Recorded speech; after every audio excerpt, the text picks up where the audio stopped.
Question number 92. So, ito yung situation niya.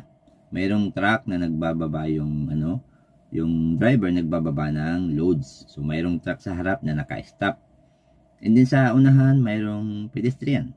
So, di natin nakikita kung may pedestrian ba natatawid or wala. Mayroon lang pedestrian lane. And then, sa likod natin, room mirror, wala namang kasunod. And then, sa side mirror, wala rin. Okay. So, yung tanong, ito yung tanong.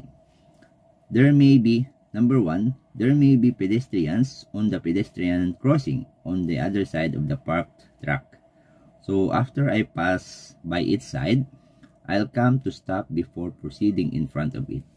So, pag mag-pass ka dyan or mag-overtake ka, titingnan mo, i-check mo, mag-slow down ka dun sa harap ng pedestrian para ma-check kung may tatawid ba o wala.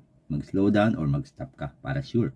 And then, bago ka mag-proceed sa or magpatuloy.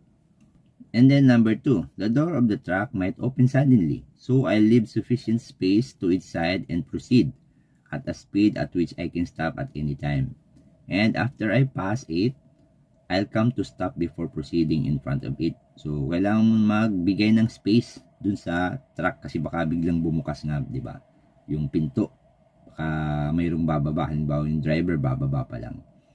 And then, kailangan mong mag-reduce ng speed din kasi mayroong pedestrian crossing sa harap. So, kailangan din natin i-check yun. Kung mayroon bang tatawid sa pedestrian crossing. So, pwede tayo mag-stop or mag-slow down before sa pedestrian crossing. And then, saka tayo magpatuloy. So, ito ay tama. So, pwede natin gawin yung ganun. So, safe gawin yun. Kaya ito ay true or marut. And then, number 3, I want to pass by the side of the truck while there are no oncoming vehicles. So, I'll accelerate and proceed. So, dahil wala pa daw na kasalubong, so, bibilisan niya na mag-overtake or mag-pass dun sa truck.